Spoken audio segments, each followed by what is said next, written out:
Hello everyone. Today, we'll be seeing how fast Eelektross can beat Pokemon Black in a solo run challenge. Let's get straight into the video.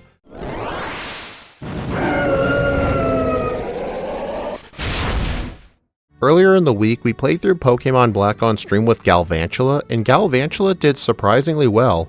I've never used that Pokemon before until that day, and I was decently surprised. I think Eelektross will do great as well. It's actually one of my top 10 favorite Pokemon. I especially love its Mega Evolution. However though, we're not playing with Mega Eelektross today. They didn't exist in Gen 5. So we're going to be playing with the normal form. Let's see what we're dealing with here.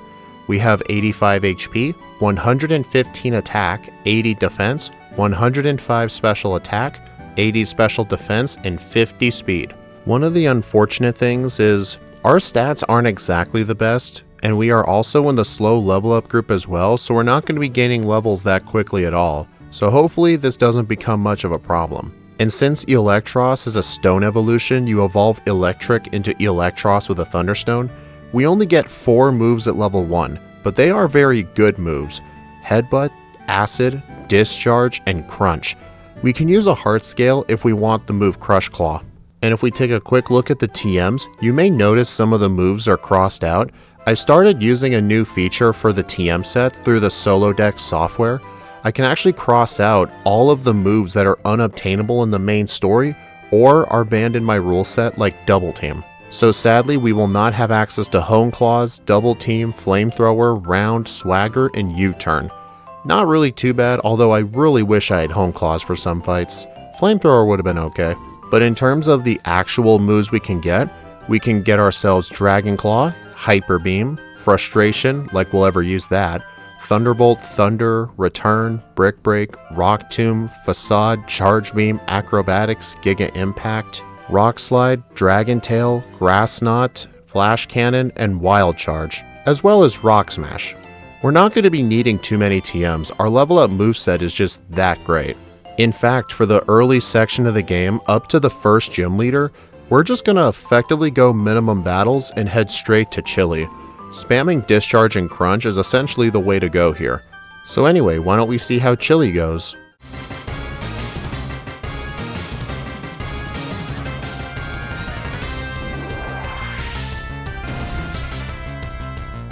I didn't even bother saving for this guy. He leads off with a level 12 Lillipup. It's going to be a 2-hit with Discharge, but it doesn't do much damage to me at all. And the Pansear just goes Work Up followed by Incinerate. Thankfully I didn't give it an Oran Berry because otherwise the berry would have been burned. And yeah, very easy first badge. The next gym badge, however, is going to be a lot tougher to get because for most Pokemon, Lenora is straight up the most difficult gym leader in the entire game. A lot of Pokemon essentially have to blackout train to her until they win, and Eelektross is no different. And from here until Nacrene, we really don't get any new moves at all. If we wanted to, we could get Rock Smash before her. It's not really necessary though, especially since her lead Herdier has Intimidate. Before we get to the Lenora fight though, inside of the Wellspring Cave, after I help Charon chase off the Team Plasma Grunts, I'm going to catch myself 2 Woobats. I need 1 Woobat for Fly guaranteed, and I just needed a second Pokemon to fill my party. I didn't make it a Roggenrola because I did not need Strength. Strength only really blocks 1 rare candy and the Payback TM, that's pretty much it. Well, I guess if you need Rock Slide, you need Strength for that too. We can learn it, but we don't need it, it's just way too out of the way, it's in the Mistralton Cave. With our Pokemon obtained, we can head our way into Nacrene City, destroy N's team, and enter Lenore's gym. Let's play the intro so I can talk about what our plan is going to be.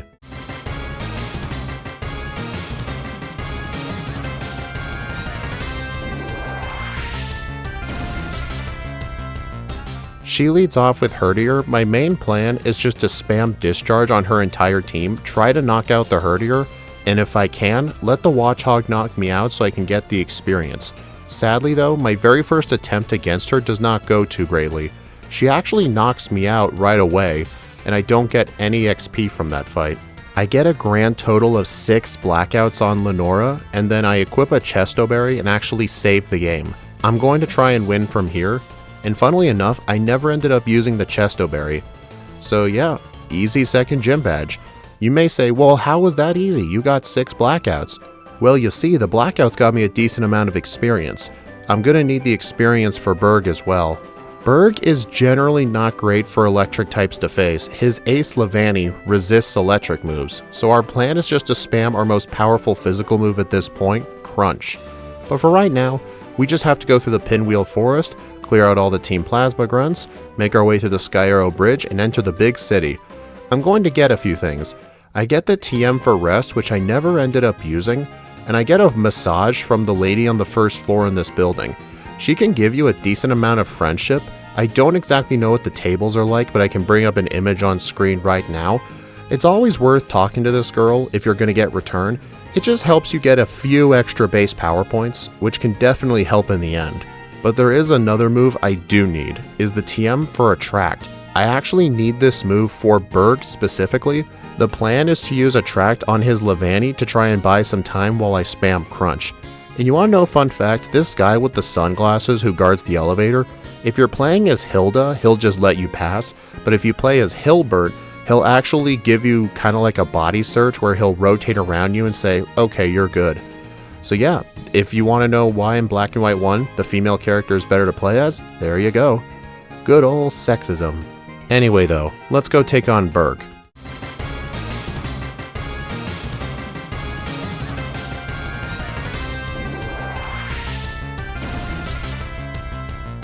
Burgh leads off with his Whirlipede. His Whirlipede could poison me with Poison Tail, which it has an opportunity to because Discharge allows it to live in red health. But thankfully he doesn't poison and he uses up all of his Hyper Potions. The Dwebble is a one-shot. Next up is his Ace Levani. I'm going to use Attract on it to try and get it to not hit me. However, I don't see this because the text is going so fast. It actually used Protect on turn 1 to block the Attract and I didn't notice. And because of that, I get my very first reset. On the second attempt though, I am able to land the Attract on it without it using Protect, and I'm able to survive just long enough to defeat Burgh and get the third batch. Next up is the fourth gym leader, Elesa. You may think we have a type disadvantage because Electric's not good on Electric. However, two of her Pokemon are neutral to Electric because her Emolga are part Flying type and are neutral to Electric moves. Plus, her Pokemon don't really have good answers for Electric types either. So before I fight her, I can completely destroy Bianca and Charon's teams, get into Nimbasa City, take care of N pretty easily, and before I enter the gym, I'm actually going to equip the Macho Brace.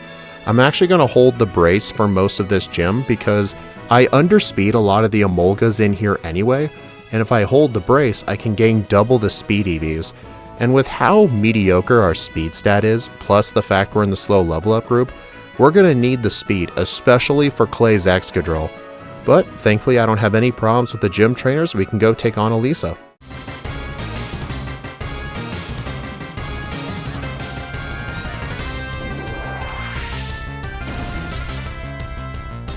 Elesa leads off with her first Emolga. I go ahead and use Discharge, and of course, just like everything else, it lives in red health. Very annoying. Next up is her Zebstrika. She doesn't send out her second Emolga yet. I have to switch over to Crunch for the 2-hit because it has the Motor Drive ability. And then her final Emolga goes down to some pretty easy discharges.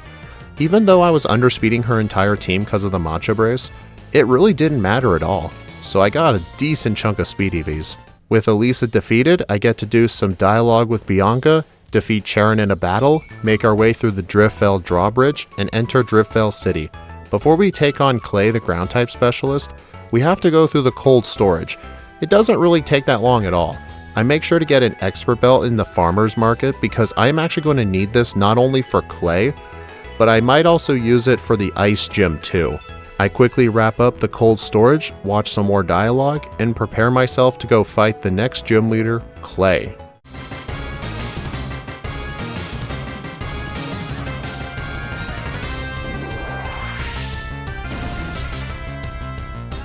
Clay leads off with his Krokorok. I go ahead and use a Brick Break right away, and for some reason, the Krokorok outsped me and hit me with Swagger. It was at this moment I realized, oh shoot, I actually left the Macho Brace on, so I do a quick reset. I was supposed to be holding the Expert Belt. It was to help my damage ranges against the Krokorok and the Excadrill. Thankfully though, as soon as I remember to actually take off the Macho Brace, I am able to defeat Clay's team. With Clay finished, I go buy some max repels, heal at the center, and finally withdraw my HM users. I had them deposited all the way back in Nakarine City to skip a double battle in the forest. And before I can leave town, I do have to fight Bianca. Honestly, this is one of the harder rival fights in this game because this is the first fight where Bianca has her Musharna.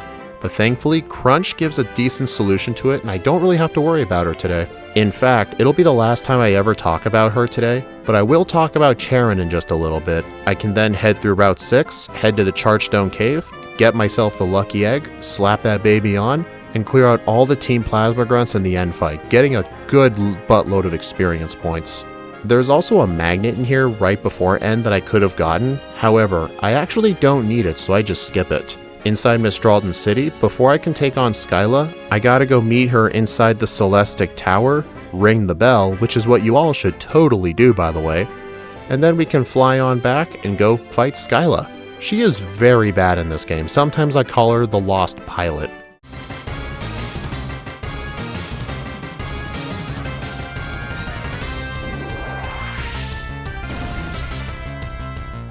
Skyla leads off with her Swoobat. I go for Discharge and it barely survives because it actually used an Amnesia. And for seeing that, I switch to Crunch. Next up is the Unpheasant, 2 Discharges takes care of it. And then last up is the Swanna. It is 4 times weak to Electric, so of course Discharge is going to one-shot.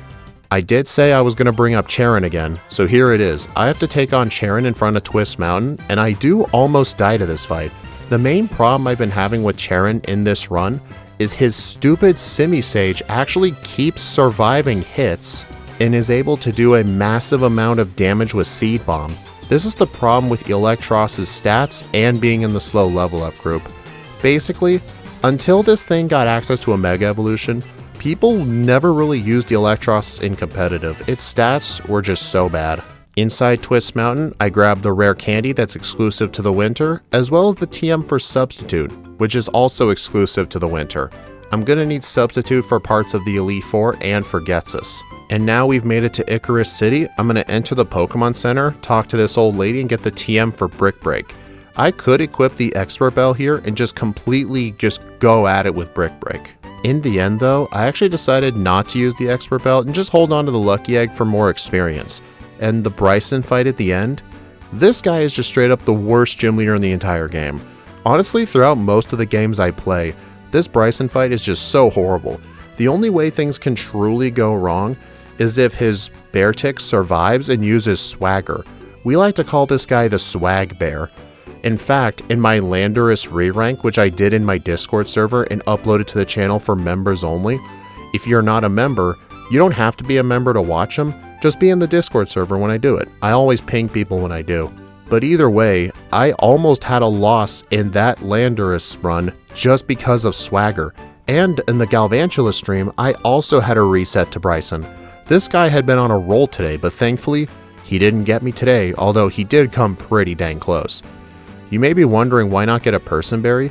The first available Person Berry that you can actually get that's not from the guy in Castelia City that wants to see a Pokemon of a random type that's out of your control, it's actually a Ranger after you fight Brycen. They just locked all the good berries right after you need them. For example, Cherry Berries are not available till after Elesa, not including that guy in Castelia, of course. Alright, now that we're at 7 badges, this is the point where we have to go through Dragon Spiral Tower and the Relic Castle just doing nothing but fighting Team Plasma Grunts. Not much of anything really happens here. I have a very easy battle with Bianca in front of the Tube Line Bridge, and we can go ahead and enter Opalucid City and go enter the 8th and final gym. This is a very long gym. In fact, in my first playthrough, the final trainer in here with 2 Fracture actually gave me 2 separate blackouts. Thankfully, this is my second attempt, not my first attempt, because the first attempt was so bad. However, I will upload the first playthrough only for members.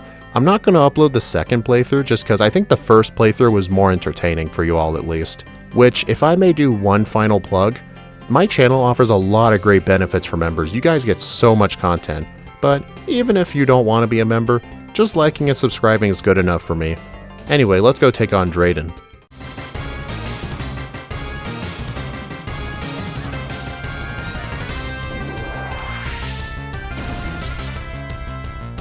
Drayden leads off with his Fracture. I go ahead and use Return on it for the one-shot. Next up is his Druddigan. It does have Rough Skin, but thankfully it doesn't do too much to me. I'm still over half. Last up is his Haxorus. It does go for a Dragon Dance, solely because I outspeed it. And then guess what? Even after the Dragon Dance, when he stops spamming Hyper Potions and I can finally get another hit in, I still outspeed him. Honestly, I think Drayden has the potential to be good, but the problem is, he just hasn't been really difficult in a playthrough yet. Maybe when I start doing first stages in this game again, he might be hard. He's definitely way harder in White 2 Challenge Mode. Even if it wasn't Challenge Mode, he'd still be pretty difficult. Before we can enter Victory Road, and then after the Pokemon League, we have to fight Cheren one final time, and this is the final point where I do want to mention this fight specifically. He leads off with Unpheasant, it doesn't provide any issues, and the Emboar is a simple 2-shot with Return, thankfully not burning me with Flamethrower. However, the Simisage is the problem yet again. That thing is very frickin' fast, I cannot one-shot the bastard, and then his Liepard can just knock me out with Fake Out. Because of that, since I didn't save, I actually have to black everything out. But looking back at this run, this Pokemon can actually learn Acrobatics. I have no idea why I didn't just teach Acrobatics for this fight. Maybe it wouldn't have let me win, but I think it definitely would have given me a much better chance. So I just black out back to Opalucid, fight Cheren again, and I do win on the second try. Granted though, I did have to use 5 of my rare candies to get to level 60. That's fine though, I was planning to use them before the league anyway. I think using them before Cheren makes more sense. Inside of Victory Road, I'm going to get a couple of things. I'm going to be getting a rare candy, and the TM for Dragon Claw. I need this move for N Zekrom specifically. It's kind of out of the way to get. You have to enter the Pokemon League area, go back to Victory Road, slide down this left slope here, go up some stairs, and here it is. So now, let's go fight the final 5 trainers. Let's do this shit.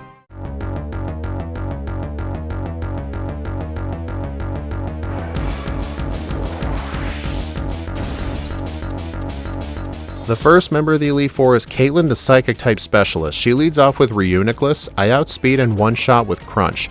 The Sigilyph does outspeed, but Psychic doesn't do too much damage. The Musharna barely survives because of course it does. I probably should have used an Expert Bell here. But oh well, she can't do too much to me. I can outspeed her final Gothitelle, and Crunch lets it survive in red health before I knock it out. Okay, yeah, I really should have used an Expert Bell there. But oh well, at least we won. Next up is the Dark-type Elite Four member, Grimsley.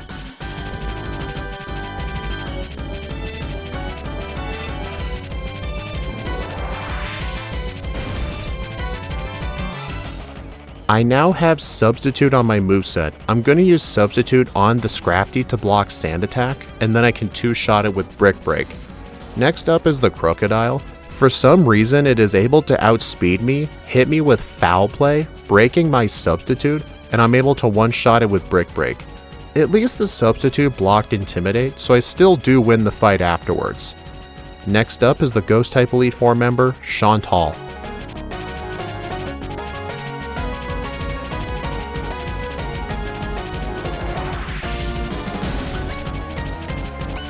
I do need to be careful here because her lead Cofagrigus not only has Will-O-Wisp, so I need to use Substitute, I have to knock it out with Discharge specifically.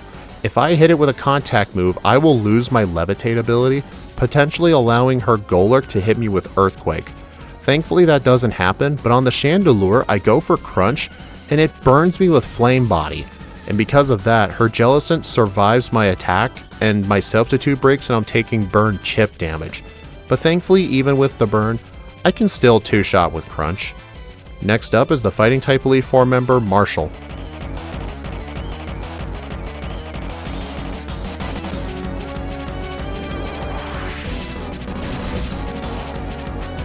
I generally consider Marshall the hardest Elite Four member in the game. He leads off with Throw. I'm going to use Substitute to block any speed lowering strats with Rock Tomb, and that's fine. I can go ahead and use 2 discharges. The next up is Sock.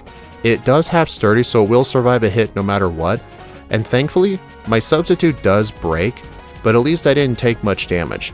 Next up is the Conkeldurr. I go for Discharge because of its lower special defense, and it still survives, which is a little unfortunate. His final Pokemon is Mienshao. It outspeeds, landing a jump kick, doing some pretty decent damage. But sadly though, I am going to have to two-shot it, and it outsped me. But look at this.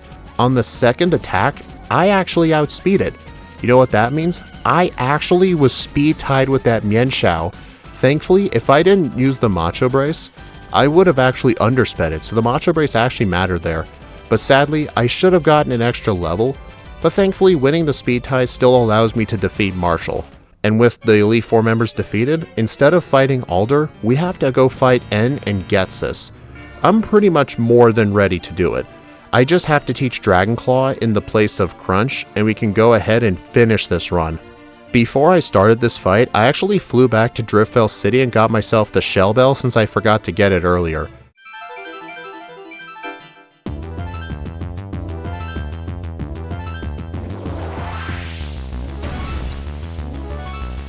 On N Zekrom, I pretty much just spam Dragon Claw, and then for his next several Pokemon, I'm just going to use Brick Break.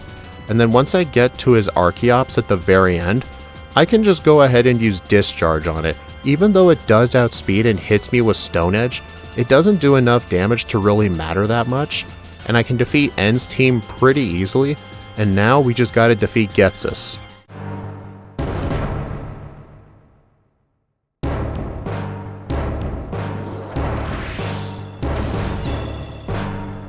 Ghetsis leads off with Cofagrigus. I'm gonna have to play this fight similarly to how I played Chantal. I have to knock it out with Discharge and not with a contact move. If I lose Levitate, his Seismitoad will hit me with Earthquake. Thankfully, I learned from my first run where I actually did lose Levitate, and it just uses Rain Dance on me. The Hydreigon is able to use Surf though. Even though he does end up barely surviving the Brick Break, it's still better to go for Shell Bell here because otherwise your health gets way too dangerously low because of our mediocre stats. And thankfully, because of the Shell Bell, I'm able to defeat Ghetsis and clock in, with a real time of 1 hour, 14 minutes, and 44 seconds, with 3 resets, 8 blackouts at level 67, with a game time at the Hall of Fame of 4 hours and 52 minutes. Yeah, this is a much better second playthrough, and I'm definitely glad I did another one. If we take a look at the tier list, I barely secured a spot for Eelektross in the S tier. It was able to outperform Pokemon like Braviary and Sawsbuck, but underperformed Chinchino, Mew, Scizor, Landorus, Zekrom, Kyurem, and Reshiram. If you're wondering where Chinchino's image is, it's an error in Scott's overlay software. However though, I did tell him about the issue and it will be fixed. It's because the name is spelt wrong. But yeah, this is a very good spot for Eelektross to have. And sadly though, it is not able to do much better than this, simply because of the fact that because of its mediocre stats, it is going to have to accept some risk at some points on the run. Plus, since it's a Stone evolution, we lose out on a very good setup move, Coil. Only Electric actually gets Coil. So maybe Electric could actually perform better, but who knows. Anyway, I hope y'all enjoyed. Please like, comment, and subscribe if you want to see more. And be sure to follow me on my socials or support the channel through YouTube memberships.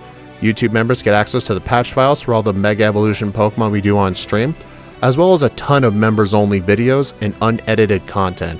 I just uploaded a huge backlog of members-only videos, so I'm sure you guys will be eating well tonight. Or sleeping well. Some of you may sleep to my streams or VODs, and fine by me.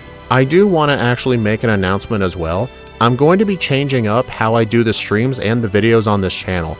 I simply just don't enjoy making videos specifically for so many different games, but I do enjoy the stream aspect of it. So what I'm actually going to do is currently my favorite game to solo run is actually Pokemon Moon because of its complexity and interesting routing skills. So every Friday, the videos will be in Pokemon Moon instead. And all of the other games I do will be scattered throughout the month as various random solo run live streams. At least this way, you can actually see your favorite game more often, so instead of seeing Black version every 13 or 14 weeks, you might be able to see it once a month. Some of you may enjoy this change, some of you may not, but for my own sake, I do want to start doing things this way from now on. But anyway, thank you all for watching, and I'll see you all in the next video.